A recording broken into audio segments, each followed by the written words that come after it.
गठबंधन तो बहुत हो चुके, अब मैदान में चुनाव लड़ने की बारी है। ये बयान है सपा प्रमुख अखिलेश यादव का, जिन्होंने बसपा से गठबंधन को लेकर पूछे गए सवाल के बदले में ये जवाब दिया। दरअसल प्रयागराज में लोकसभा चुनाव पर समाजवादी पार्टी के प्रमुख अखिलेश यादव ने कहा कि प्रत्याशी बहुत जल्दी घोषित हो जाएंगे। चुनाव की तारीख आते आते जनता बीजेपी को हराने के लिए तैयार मिलेगी। हम चुनाव लड़ेंगे भी और लड़ाएंगे भी। अखिलेश ने आगे कहा कि पीडीए परिवार देश में परिवर्तन लाएगा। जो 400 पार की बात कर रहे हैं उनको इंडिया गठबंधन हराएगा। किसानों और नौजवानों पर आज संकट है। नौजवान आज सड़कों पर बेरोजगार घूम रहा है। ये कैसी सरकार है जिसमें हर पेपर लीक हो रहा है? सरकार जानबूझकर पेपर लीक करवा रही है। सरकार की नियत नौकरी देने की नहीं है। प्रत्याशी बहुत जल्दी घोषित हो जाएंगे और चुनाव की तारीख आते आते जनता भारतीय जनता पार्टी को हराने के लिए तैयार मिलेगी। गठबंधन बहुत हो चुके हैं, अब मैदान में लड़ाई में जा रहे हैं। लेकिन आजमगढ़ और कन्नौज से जो है अरे कन्नौज देश की राजधानी नहीं है, कन्नौज नहीं। 80 हराओ का नारा है। बीजेपी हटाओ लोकतंत्र बचाओ, बीजेपी हटाओ संविधान बचाओ, बीजेपी हटाओ नौकरी पाओ, बीजेपी हटाओ रोजगार पाओ। ये चुनाव में लड़ाई जाता है। चुनाव इसीलिए आते हैं कि लोग लड़े चुनाव।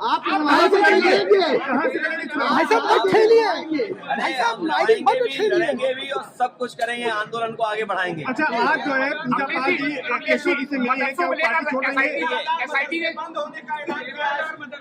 जो राजनेता हैं या राजनीति करने वाले हैं, हम सब सम्मान के लिए राजनीति करते हैं। राजनीति में राजनेता सम्मान के लिए और कुछ लोग सम्मान के लिए राजनीति करते हैं। ये भारतीय जनता पार्टी की जो नई राजनीति है, जो विकसित भारत का सपना दिखा रहे थे, विश्व भारत का सपना दिखा रहे थे, वो बताओ विधायकों को मंत्रियों को तोड़ने के लिए पैकेज दे रहे हो। लोकतंत्र बचाने के लिए इंडिया गठबंधन एनडीए परिवार को जिताए, यही आह्वान समाजवादी हमारे उत्तर प्रदेश के देश में संस्कृत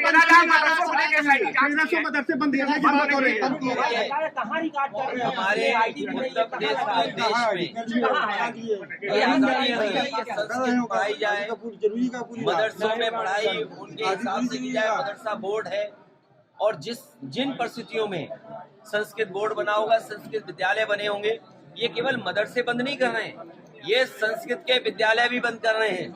जो सुविधाएं नेताजी ने, समाजवादियों ने संस्कृत के शिक्षकों के लिए, गुरुओं के लिए या संस्कृत की संस्थाओं के लिए दिया था, उसको भी छीन रहे हैं।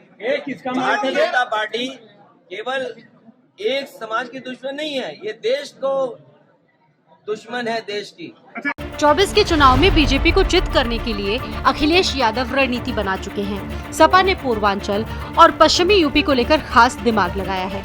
अपने सहयोगी दलों के साथ अच्छे तालमेल से बीजेपी को हराने की कोशिश लगी सपा की कितनी कामयाब हो पाती है, ये तो चुनावी नतीजों में ही पता चलेगा।